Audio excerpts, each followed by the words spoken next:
Hey family, how are you? I pray your week was a blessed one. And if it wasn't, guess what? It's over. We are living in the here and now, right? I know a lot of us are going through some trials and some hard times. We have to make some serious decisions about our livelihood and our health. And it just seems like things are collapsing all around us. Some of us are looking for a person to be in love with and have a life with. We want family, we want enjoyment of life. And it just seems like this time of life is really hard on us. And we're going to have to make some real conscious decisions about our spiritual life. And that's the only way we're going to survive. Everything is spiritual. Everything is spiritual. There's a good and evil, right? And we have to choose a side. We have to pick a side because we're in for the battle of our lives, our souls, actually.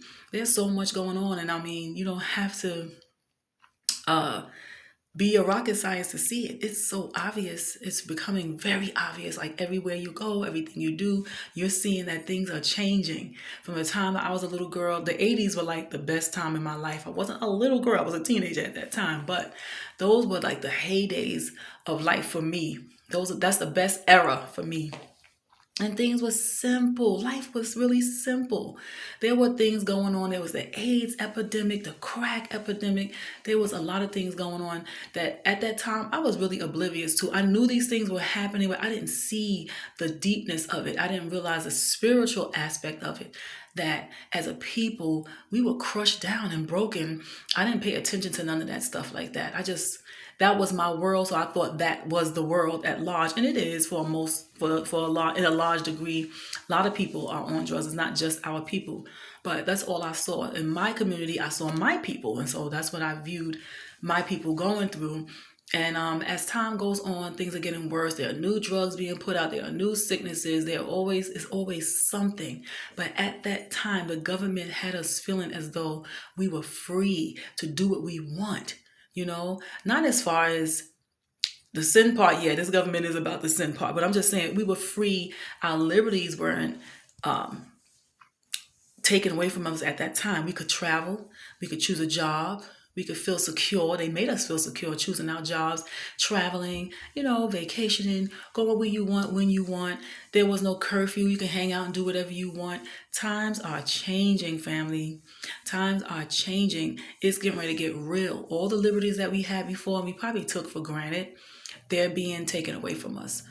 We have no option now because they want that jab taken, and they're taking away people's rights to even survive. Your survival, your livelihood. People that want to go to college and make something of themselves, same thing.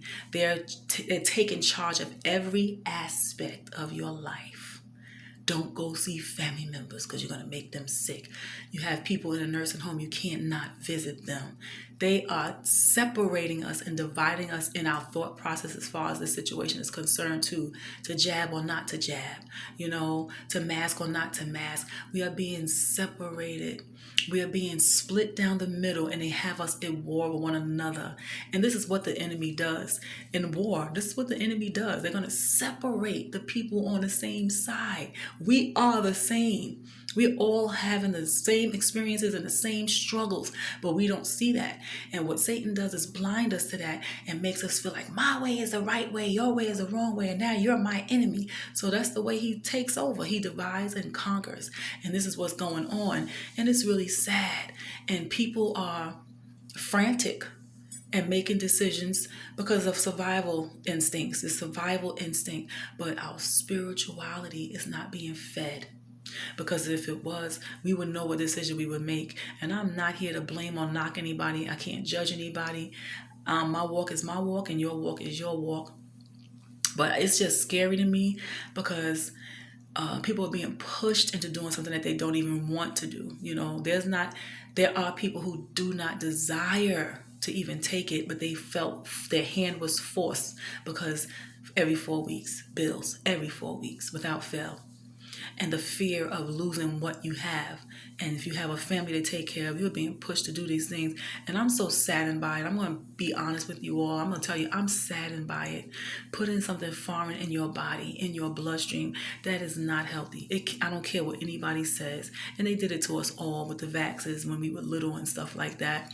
And there are time-released diseases that causes lupus, cancer, MS, all these things, Alzheimer's, all these things that we experience as a people. And I often wondered where these things come from, where these diseases come from, where do they come from? Like, it's out of the air, like, where do these sicknesses come from? It's like confusing.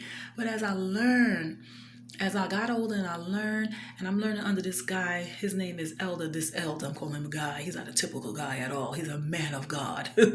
He's been blessed to teach this Bible with such wisdom and clarity. Like, I've never understood it the way I do now. And everything that we're experiencing is in there. Everything we're experiencing is in the Bible. Everything. Prophecy is being fulfilled. This whole idea of having it all, having this fantastic lifestyle, and then somebody just take it away if you don't do their will. Trying to outgovern the Lord in our lives, who gave us free will. Think about that. He blessed us with free will, and the government is trying to take that from us. That's incredible. So we're living in a very rough time. You got this big situation going on that the whole world is going to be in on soon. Like, everybody's going to be in on this thing. Everybody's going to be experiencing this thing. Not to mention your own personal struggles and battles. People are depressed and filled with anxiety and fear. You're sad. You're lonely. You're not confident in yourself, having low self-esteem. All this is compounding all the other issues that we've always had. And I'm telling you, family, if you don't put your hand in the hand of the man with the master plan, we're going to be in trouble. Because we are at war and we need to put on the full armor of God. This is no time for us to be debating, hating one another, disagreeing, and over. This is a major thing. I'm not going to say petty things, so there are major things that we are disgruntled about, that we go back and forth about. But you got to put these things aside and still have love in your heart for one another, because this is not the time for us to be against one another. We have one common enemy, and that is Satan. We have that in common, and that's a major thing to have in common. We need to unite. Even if we don't see eye to eye on everything, try your best to get into that word, see what it is that the Lord expects of us. At least start with the commandments. And if we're on one accord in the commandments, then we have a lot on our side. We're doing well. We have to be on one accord, and this is how Satan has destroyed us. Divide and conquer. Divide and tear them apart. Force them to tear one another apart because they don't see eye to eye on everything. But this is the thing. The Father says, come under him, under his laws and statutes. We would be united. We would be one with our God, with our Maker. And Satan would not be able to touch us. He cannot touch what is the Lord's. And so I just wanted to share that with you all today, family. Don't get angry and emotional. There's a place and a time for everything. But when we are overly emotional, we become irrational. We really do. We become irrational. And then we're selfish by nature as well. And on top of it just compounds everything. We think we know everything. We think we're right about everything. We're cold to one another. We have to learn to stick together. We need to stick together. We are too separated. Pray for one another. And treat one another the way we wish to be treated. That's a start. Keep each other prayed up, because everybody's going through something and we all need encouragement in these last days. These are some wicked, rough times that we're living in, family. Wicked, rough times. And if you just pay attention, you see that this division thing is deep. It was with religion. It was with politics. It's with sports. We just divided in every way. I like this team. I like that team. Now with this thing here, this newest thing. Everything is about division if we just pay attention to that. The best way for your enemy to attack you is to lessen your numbers. If I have them separating in all these different groups, I can take them down better, you know? Just think about what your sister is sharing with you today. You know, it's the Sabbath, and I love the Sabbath day because it's a day to reflect. It's something powerful in these holy hours because the Father ordained them to be holy hours. He set aside this day. He set aside this day for us to have peace and restoration, you know, and a connection with Him. And we need that. You need to rest. Rest to me means not thinking about all the cares of the world like you do on a daily basis. Because every day we're getting up, running to work. And a lot of times we don't want to do that. If it was left up to us, we would not have a job. If we can just grow money on a tree, we would do that, and we would have more playtime, time to spend with one another, enjoying life, visiting other places, doing fun things, hooking up with family. We would do joyful things that make us happy, not go to a place where we are forced to do these things because we know we need the money so we can pay bills, right? So the Sabbath gives you this opportunity to just rest from the cares of the world and nurture your spirit, feed your soul, you know, worship, meditate on His word, meditate on the words of God, His many promises, what's going to happen in the hereafter, our home life after. I'm homesick, y'all. I am homesick. I'm ready to go home. You know what I'm saying? And I'm not talking about dying. I'm not morbid like that. I'm just ready for what's next in the life. What's next is the New Jerusalem. I'm getting all tongue-tied and excited just thinking about it. You know, because all of this is not going to be for nothing. We're experiencing this thing for a reason, you know. Survival of the fittest. Survival of the spiritually fit. I just be making up stuff, right? But really, I just try to bring a little lightness to this topic sometimes. Because I know we go through a lot. I'm a laugher. I'm a laugher. Is that a word? Is that an adjective? What do you say? I was good in English and I'm just forgetting stuff now. I like to laugh. I enjoy laughter. I like hearing other people laugh.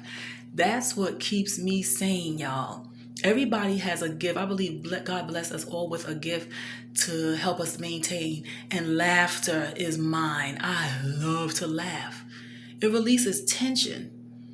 And I'm just not a person that go around miserable and sad. And if I have a day like that, that's all it's going to be is a day. Because I don't see the point in sulking and being sad and sullen. And I have had experiences. Don't sit there and say, oh, well, you must ain't go through nothing. That's a lie.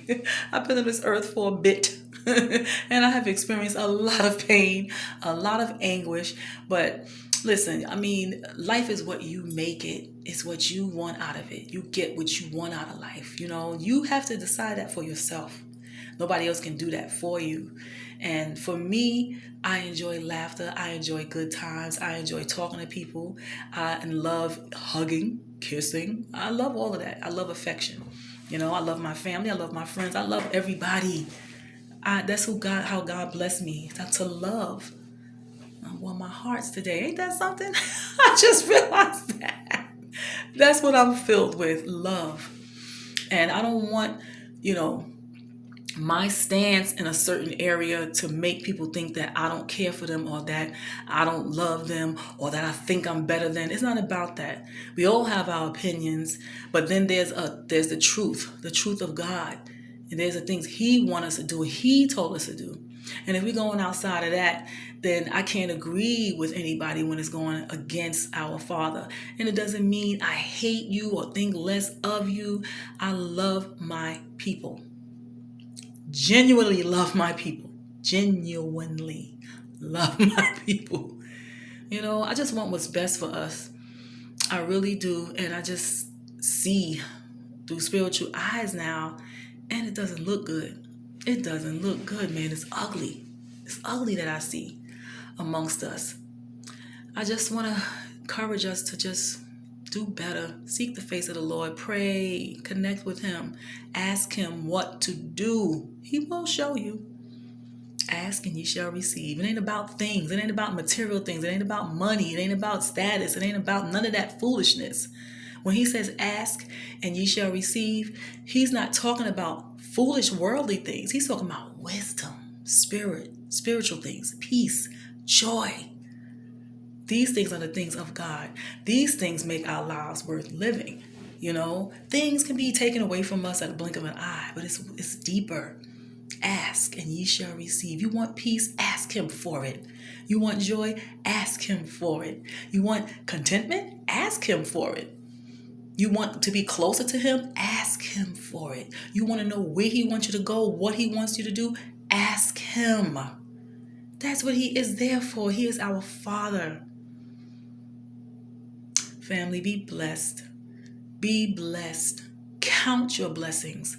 Don't overwhelm yourself with what you see, because there's something bigger. Have faith and be determined to be happy, family. Be determined to be happy. We're at a war. We're in a war. Fight back and don't sit there twiddling your thumbs, being fearful. That did not come from the Father. With him on your side, you cannot lose. He says you are more than a conqueror. You don't just conquer, you are more than a conqueror. You heard? My father always said that, you heard? Anyway, family, I pray that somebody's encouraged a bit. Your problems just don't go away because you're just sitting here listening to your sister today, okay? But talk to your Father, because he's there for you. And we go through things, and to make us stronger, to make us wiser, to make us better. I know this for a fact. This has been my experience a few times in my life, okay? Nothing I've gone through was for nothing. Nothing I've gone through was for nothing. It was for a reason, and I came out better on the other side. Let's be united. Let's keep praying for one another. Let's smile at each other. Let's encourage one another. Okay, family? Peace, love, and blessings. Bye-bye.